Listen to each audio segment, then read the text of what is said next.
Hello students, we are today learning about flow of execution and steps for solving random numbers. I have sent the PDF and the picture yesterday, but some of you sent me queries regarding that, so I am clearing the doubts. So we will start. I am not opening the camera because it creates more MBs in your video, so it becomes difficult for some to download that, so I am keeping it small. Okay, so first this is trace the flow of execution for following program. देखिए what is flow of execution, it means कि programme शुरू का मतलब आपका जो programme है वो शुरू कहाँ से हो रहा है एंड देन आपका लास्ट जो है वो कहाँ पे जाके होने वाला है. ये फ्लो ऑफ एग्जीक्यूशन है और इस बीच में कहाँ पे वो प्रोग्राम की जो लाइन्स है कौन कौन सी कैसे कैसे एग्जीक्यूट होंगी. This is flow of execution. This is your example from your book. So ABC 3 examples are there. ठीक है, ये साइड में जो लिखा हुआ है उसको देखने की जरूरत नहीं है आपको, लेकिन जो उसका आंसर है वो आपने देखा होगा. बट अगर आपको नहीं समझ में आया तो मैं आपको बता देती हूँ कैसे कैसे करते हैं. So I start from first example. First example में देखिए एक तो आपको लाइन नंबर डाला हुआ और आपने ये भी देखा होगा when I send to the detailed solution of assignments then I also put the line numbers before every line of program. तो ऐसे ही आपको भी एक हर लाइन मान के चलनी है, तभी आपको फ्लो ऑफ एग्जीक्यूशन समझ में आएगा. सी when the flow of execution starts, it always starts from the first line. So it is always written here 1. See, you can see here 1 1 1. ठीक है, आप कहोगे कि मैम आपने तो बताया था कि ये तो एग्जीक्यूशन हम शुरू करते हैं जब हमारे फंक्शन को कॉल किया जाता है वहाँ से. ठीक है, जब हम प्रोग्राम को एग्जीक्यूट करते हैं मतलब हम प्रिडिक्ट करते हैं आउटपुट एग्जाम के अंदर, तो obviously we have to start from the main part. Main part means this part. यहाँ से हम एग्जीक्यूशन स्टार्ट करेंगे. बट आपसे अगर फ्लो ऑफ एग्जीक्यूशन का क्वेश्चन पूछा जाता है तो आपको ये लिखना है कि फर्स्ट लाइन आई, देन फर्स्ट लाइन के बाद में फर्स्ट लाइन क्या है, फंक्शन है. तो फंक्शन की जो आगे वाली लाइन्स है वो एग्जीक्यूट नहीं होती हैं. फिर उसके बाद में 4 तक कुछ नहीं होगा. फिर देन 5 पे आएगा यहाँ पे. Then 5th line def calc square a. तो इसमें क्या हो रहा है, ये भी आपका फंक्शन है. Then it will also not get executed, so we will come directly to line number 9. देख रहे हैं आपने इसमें आंसर भी दिया हुआ 1 5 एंड 9. 1 5 9. ठीक है, फिर उसके बाद में 9 लाइन जो है वो है n इक्वल टू 5. ठीक है, उसके बाद में 10th लाइन जो होगी result equal to calc square n. तो 9 के बाद में 10, then 10 is calling the function calc square which is available at line number 5. So it will go to line number 5, then it will execute the function, so it will go to line number 6, and in line number 6 it is written that a equals to power a comma 2. तो power is also a function, तो it will go to power function execution. तो 6 के बाद में अभी देखिए क्या है यहाँ पे 1, फिर 1 2 3. these 3 lines are from function 1. उसके बाद में लाइन नंबर वापस कहाँ जाएंगे 6 पे. अब देखिए 6 पे आया है, ये 7 पे नहीं आया. 6 पे क्यों, because whatever we are returning from power function it will get the result into a. Then it will execute the line number 7 return A, and then again we will come back to line number 10 and then line number 11 will get executed. ठीक है, समझ में आ रहा है. इसका B part देखिए def increment x equal to x plus 1. इस तरह से सब कुछ लिखा हुआ है. इसमें भी देखिए पहले फर्स्ट लाइन आई, अभी देखिए 4th लाइन जो है ना हैश करके कमेंट है, तो इट डजंट मीन एनीथिंग. तो आपको इसको टेंशन लेने की कोई जरूरत नहीं है कि इसका क्या होगा. आपको देखना मेन प्रोग्राम मतलब यहाँ से आपका एग्जीक्यूशन स्टार्ट हो रहा है, तो फर्स्ट लाइन तो हमेशा आएगी. उसके बाद में फंक्शन है तो वो एग्जीक्यूट नहीं होगा. देन क्या दिखेगा वो 5th line x equal to 3, फिर 6th लाइन प्रिंट x, फिर 7th line increment x is calling the function, so it will go to line number 1, then line number 2 get executed and it will come to 8 number directly. अब देखिए यहाँ पे जब execution हुआ था return ए, तो उसके बाद में हम आए थे लाइन नंबर 10 पर. देखो 7 के बाद यहाँ आए 10 पे. बट सेकंड क्वेश्चन के अंदर हम लोगों ने जब फंक्शन एग्जीक्यूट किया then we had come directly to line number 8. Why, इसका रीज़न क्या है? इसका रीज़न ये है कि जो लाइन नंबर 7 है इंक्रीमेंट एक्स, वो क्या कर रही है? वो कुछ रिटर्न नहीं कर रही है। देखो इसमें control did not return to function call statement as nothing is being return by increment. तो इंक्रीमेंट जो फंक्शन है ये आपको कुछ भी कॉल करके नहीं दे रहा, मतलब कुछ भी रिटर्न करके नहीं दे रहा, तो इसीलिए 7 नंबर लाइन के अंदर कुछ नहीं आने वाला, तो 8 नंबर डायरेक्टली हमारा प्रिंट हो जाएगा। सी देख लीजिए, डेफ इंक्रीमेंट एक्स, तो फर्स्ट लाइन एग्जीक्यूट होगी, देन 7th लाइन होगी y इक्वल टू 3 वाली, फिर 8th लाइन होगी, फिर 9th में क्या होगा? y equal to increment y। अब देखो क्वेश्चन नंबर बी और सी में क्या फर्क है कि सी के अंदर देखो y इक्वल टू लिखा हुआ है और बी के अंदर कुछ नहीं लिखा हुआ था, मतलब 9th लाइन के अंदर कुछ रिटर्न होके वापस आने वाला है। तो पहले 9th लाइन एग्जीक्यूट हुई, देन फिर अगेन हम फंक्शन की पहली लाइन पे जाएंगे, line number 1, then 2, then 3, then 4, और वापस आएंगे लाइन नंबर 9 पे। ये देखिए 1 2 3 4 9, फिर अगेन 10th लाइन, फिर 11th, फिर 12, फिर 13 लाइन। अब 13 लाइन क्या करेगी? 13 लाइन में इंक्रीमेंट क्यों? अब देखो आपको फर्क नजर आ रहा है, अब इसमें कुछ रिटर्न नहीं हो रहा। 13 के बाद 1 पे जाएगा, 2 पे जाएगा, 3 पे जाएगा, 4 पे जाएगा, लेकिन 13 पे वापस नहीं आएगा, because it is not getting anything from the function. So now 14, 15 और 16, ठीक है, समझ में आ गया? तो इसमें आपको हर तरह का मैंने आपको एग्जाम्पल समझा दिया, जो टफेस्ट हो सकता है और जो इजीएस्ट हो सकता है, ठीक है। आई होप अगर आपको ऐसा कोई क्वेश्चन मिलेगा तो आगे आपको प्रॉब्लम नहीं आएगी, और आपसे बायवा में भी ये पूछे जा सकता है इस तरह question. Next was steps for solving random number. See ये जो रैंडम नंबर का जो क्वेश्चन है वो आप एक्चुअली आपके जो सिलेबस है उसमें कहीं पर रैंडम जो मॉड्यूल है वो नहीं दिया गया, रैंडम मॉड्यूल होता है। बट क्या है कि आपको जो प्रीवियस ईयर के सैम्पल पेपर है या मैंने जो और भी प्रीवियस ईयर के पेपर चेक किए उनमें सब में 2 मार्क्स का ही क्वेश्चन आता है, तो इसलिए वी विल स्टडी दिस। अगर आता है नहीं आता ये बात है, लेकिन पिछली साल भी सिलेबस में नहीं था और आया था, तो इसलिए वी कैन होप कि ये इंपॉर्टेंट है और ये आ सकता है। तो 2 मार्क्स का क्वेश्चन ये कंटेन करता है। जो आप मैंने आपको 5 क्वेश्चन हमेशा मैं आपको असाइनमेंट में दे रही हूँ, उसके बाद जो 6 नंबर का क्वेश्चन होता है वो ये रैंडम क्वेश्चन ही होता है, रैंडम नंबर वाला, ठीक है। तो हम स्टार्ट करते हैं। अब देखिए इसमें स्टेप बाय स्टेप सब कुछ दिया हुआ है कि आपको ये रिमेंबर रखना है एक फॉर्मूला कि रैंडम और ब्रैकेट में है, यानी कि मैंने लिखा है रैंडम 5, तो इसका मतलब हो गया रैंडम 5 का मतलब है उसकी जो वैल्यू होगी वो 0 से लेके 4 तक होगी, यानी कि 5 - 1 इक्वल टू 4। रैंडम 5 की वैल्यू देखो एग्जाम्पल लिखा हुआ है, random 5 means any value from 0 to 4। Next is make table. आपको टेबल बना लेनी है। इस देखिए जब आपको रैंडम नंबर का क्वेश्चन आएगा तो उसमें एक्चुअली 2 पार्ट होते हैं क्वेश्चन। फर्स्ट पार्ट होता है find the minimum and maximum value of random, जो भी होगा आपको इसका एक्सप्रेशन। देन उसके बाद में पूछता है कि क्या आउटपुट हो सकते हैं। तो पहला जो एक आंसर होता है मिनिमम और मैक्सिमम वाला, वो तो बहुत इजीली आपको पता चल जाएगा। इस तरह से आपको बना देनी है ये वाला कि मिनिमम वैल्यू ये होगी, मैक्सिमम वैल्यू ये होगी, ठीक है। उसके बाद में read question carefully and right all possible cases. अब इसमें क्या लिखा है? राइट ऑल पॉसिबल केसेस, यानी कि ये क्वेश्चन तो होता है objective, because it has been given 4 or 5 answers may be given to you, but you have to tick only the correct. मतलब करेक्ट इसमें क्या होता है कि करेक्ट एक से ज्यादा भी हो सकते हैं, जरूरी नहीं है there is only 1 answer is to be correct, there can be more than 1 answer correct answer, and write the answer with full confidence, ठीक है। अब इसमें देखिए सी ये क्वेश्चन जो है आपको बहुत अच्छे से पढ़ना है। क्वेश्चन क्या कहता है? Study the following programme and select the possible output, और ब्रैकेट में लिखा एस, मतलब आउटपुट एक से ज्यादा हो सकता है।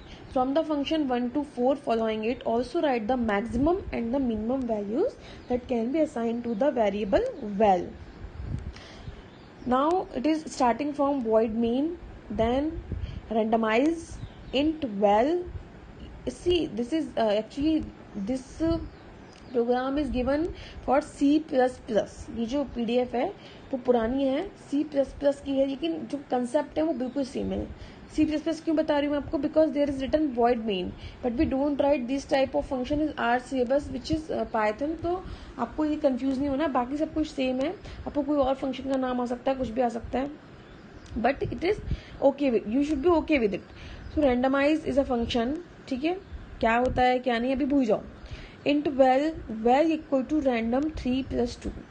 अब आप सबसे पहले मिनिमम और मैक्सिमम वैल्यू पे कंसंट्रेट करो। रैंडम 3 की वैल्यू क्या हो सकती है? 0 to 2। तो अब मैं जब उसकी VAL वेरिएबल की वैल्यू निकालूंगी तो I will write minimum value. तो मिनिमम क्या होगा 0 प्लस 0. देखो रैंडम 3 इसकी वैल्यू हो सकती है 0, ठीक है, और ये के 2 तक.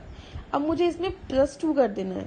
देन जो minimum value will be 0 +2 and maximum value will be 2 +2. Understood? So it will be 0 +2 2 and it will be 4. See the answer. Answer is written here.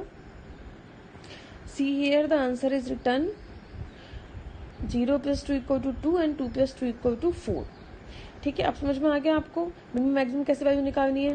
Now the question says char guess equal to ABCDEFGHIJK. Char guess ये क्या है? Actually आपको एक array दिया हुआ है. आपको जो अभी पाइथन के क्वेश्चन आएंगे उसमें कोई एरे दिया हुआ होगा आपको.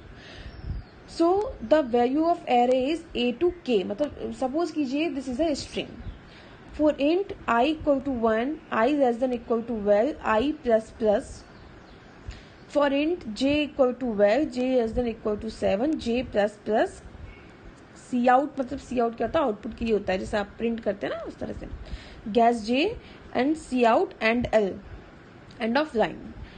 नाउ अभी मैं आपको आंसर की तरफ लेके चलती हूँ कि ये आंसर कैसे कैलकुलेट कर रहा है. इसमें आपको इसको ध्यान से देख लीजिए और आप इसको लिख भी सकते हैं ताकि आपको पढ़ने में आसानी रहेगी. अभी क्या कह रहा है? Well to loop will run 2 times from guess 2 to guess 7.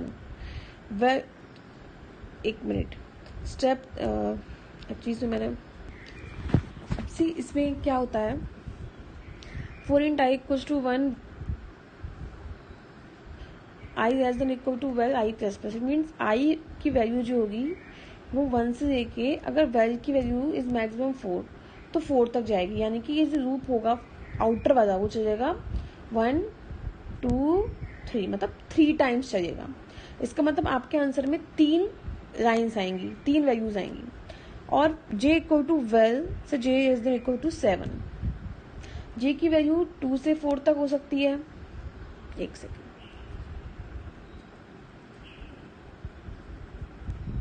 ठीक है, j की वैल्यू होगी आपकी 2 से 4. तो इट मीन्स सबसे पहले हम j यहाँ पे 2 लेके चलेंगे तो फिर लूप 3 बार चल रहा है मतलब 3 लाइन आएंगी. तो इसका कोई इतना मतलब नहीं है. इसका मतलब ये खाली 3 लाइन आएंगी. j = 2 j less than equal to 7.